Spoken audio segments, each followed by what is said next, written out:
Hello दोस्तों, कैसे हैं आप सब। स्वागत है आपका हमारे अपने चैनल पर, जहां आपको समय समय पर मेरे द्वारा क्रॉस ड्रेसिंग कहानियां देखने को मिलती हैं। हमारी आज की कहानी संजय का शाइना बनने का क्रॉस ड्रेसिंग सफ़र का भाग 11 है। अगर आपने कहानी के अभी तक सारे भाग नहीं देखे हैं तो इस वीडियो के डिस्क्रिप्शन बॉक्स में आपको उन सब कहानियों का लिंक मिल जाएगा। आप वहां से कहानी देख सकते हैं।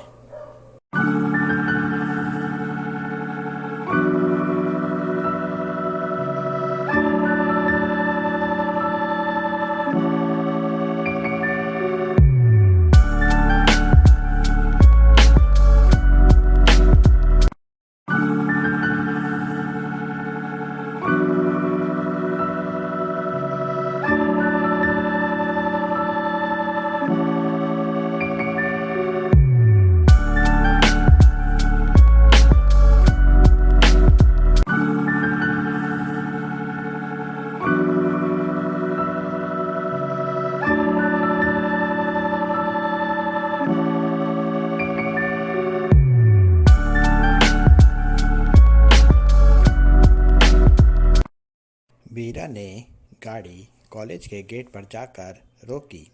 कॉलेज के गेट पर रोहित मेरा और मीरा का इंतज़ार कर रहा था। रोहित ने मेरे लिए गाड़ी का दरवाज़ा खोला और फिर मैं अपनी साड़ी को संभालती हुई गाड़ी से बाहर निकली। मैंने अपने बालों को एक बार फिर सही किया और फिर मीरा ने एक बार मुझे हिम्मत और सहारा देने को मेरा हाथ पकड़ लिया। अपने विश्वास के दम पर मैं अपने कॉलेज के विद्यार्थियों का सामना करने को पूरी तरह से तैयार थी। मीरा और मैंने कॉलेज के अंदर कदम रखा। मीरा और मैं दोनों ही इस कॉलेज के विद्यार्थियों के लिए अनजान थे। मीरा को तो समझ आता है, पर अपने शाइना वाले रूप में मैं भी अपने ही साथ पढ़ने वाले विद्यार्थियों के लिए एक अजनबी थी। अपनी खूबसूरती की अब मैं खुद ही क्या अपने मुंह से तारीफ करती। अपने कॉलेज में आई दो अजनबी महिलाओं को देखकर मेरी खूबसूरती मेरे साथ पढ़ने वाली मेरी ही कक्षा के विद्यार्थियों की आंखों में साफ साफ झलक रही थी। उनकी आंखें मेरी खूबसूरती का दीदार कर रही थी और कहीं से भी उनकी आंखों में इस तरह का भाव नहीं था कि मेरे शाइना वाले रूप में उन्होंने अपने साथ पढ़ने वाले अपने दोस्त संजय को पहचान लिया हो। मेरे कॉलेज पहुंच जाने के बाद रोहित ने सभी विद्यार्थियों को कॉलेज के हॉल में बुला लिया। रोहित ने ज़्यादातर पुरुष विद्यार्थियों को ही बुलाया था, क्योंकि रामलीला के सभी महिला किरदार पुरुषों द्वारा निभाए जाने थे। पर फिर भी कुछ महिला विद्यार्थी भी हॉल में आ गई थी। रोहित ने मेरा नाम संजय लेकर मुझे सबके सामने आने को कहा। मैं अपनी साड़ी संभालती हुई सबके सामने आ गई। मुझे इस तरह से महिला वेशभूषा में पूरे साज श्रृंगार में देखकर हॉल में मौजूद हर विद्यार्थी के चेहरे के हाव भाव बदल गए। मेरी महिला मित्र मेरी खूबसूरती पर तालियां बजाने लगी और तालियां बजाकर मेरे उत्साह और मेरी हिम्मत को और बढ़ाने लग गई। तो वहीं दूसरी ओर मेरे पुरुष मित्र मेरी खूबसूरती पर तारीफ़ों के कसीदे पढ़ने लगे। रोहित ने कॉलेज के पुरुष विद्यार्थियों से मेरी हिम्मत और आत्मविश्वास के बारे में बात की और उन्हें समझाया कि जब संजय ऐसा कर सकता है तो वह सब भी ज़रूर रामलीला में अच्छे से महिला किरदार को निभा पाएंगे। रोहित ने सब विद्यार्थियों को यह कहकर हौसला बढ़ाया कि रामलीला होने की जानकारी कॉलेज से बाहर सबको हो चुकी है और अगर अब ऐसे में यह रामलीला नहीं होगी तो उनके कॉलेज का नाम खराब होगा। मेरा और रोहित का विद्यार्थियों को राज़ी कराने का यह प्रयास सफल रहा और मेरे साथ साथ मेरे बहुत से सहपाठी भी रामलीला में महिला किरदार निभाने को तैयार हो गए। कॉलेज प्रशासन ने हमारी रामलीला अभ्यास की तैयारी करना शुरू कर दिया। मेरे इस तरह अपने कॉलेज के विद्यार्थियों के सामने क्रॉस ड्रेसिंग करके जाने वाली बात मेरे घर में मेरे परिवार वालों को पता चल गई। मेरी बहनों की कुछ सहेलियां हमारे कॉलेज में थी और उन्होंने दीदी को वह बात बता दी थी। दीदी से यह बात मेरी माँ को भी पता चल गई थी। पिताजी को भी यह बात पता चली, पर उन्होंने इस विषय पर मुझसे कोई बात नहीं की।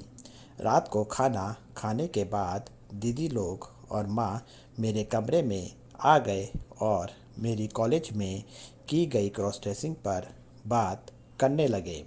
मैंने दीदी और माँ के सामने अपने दोनों हाथ जोड़े और उनको समझाते हुए कहा कि ऐसा करना ज़रूरी हो गया था, क्योंकि अगर अब कॉलेज में रामलीला का आयोजन नहीं हुआ तो कॉलेज का नाम खराब होगा।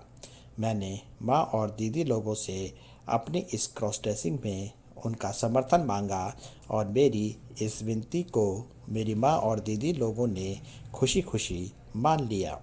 कॉलेज ख़त्म होने के बाद अब हमारी रामलीला की रिहर्सल होने लगी और एक मेरी रिहर्सल घर पर भी होने लगी। घर में जो मेरी रिहर्सल हो रही थी वह मेरी माँ और मेरी दीदी मिलकर करवाती थीं। रात को खाना खाने के बाद जब मेरे पिताजी सो जाया करते थे तब मेरी माँ और दीदी मुझे एक पुरुष कैसे एक महिला किरदार को निभाए विषय पर अपना अपना ज्ञान दिया करती थीं।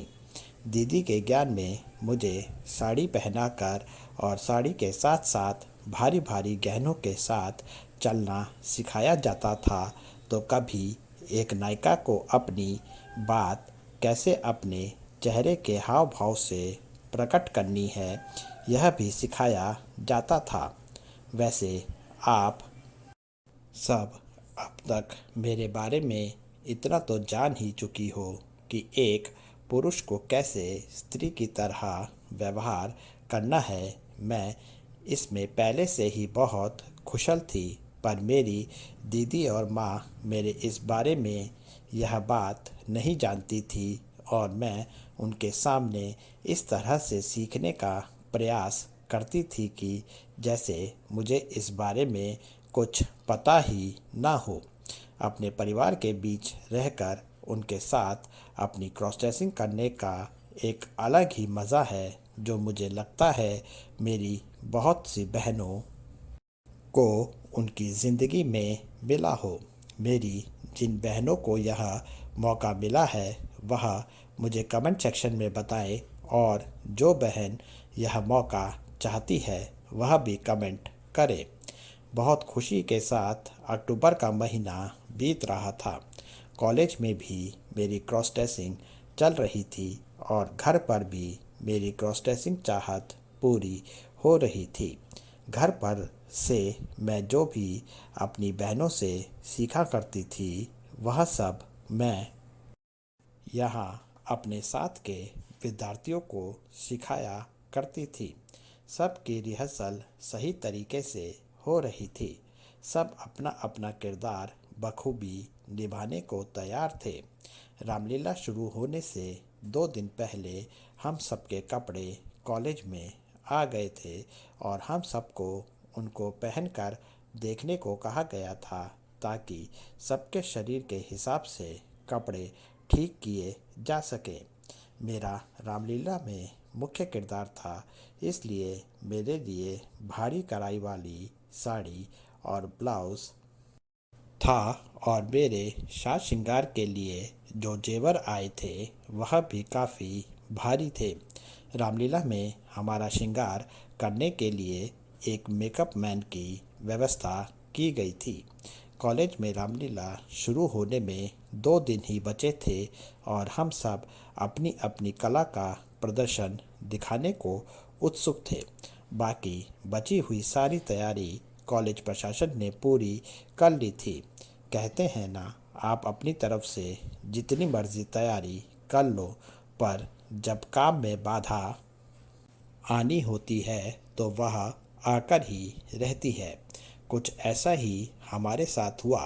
पर कहते हैं ना कि अगर दिल से कोई काम किया जाए तो उसमें रुकावट आने पर भी उसका रास्ता पहले निकल जाता है।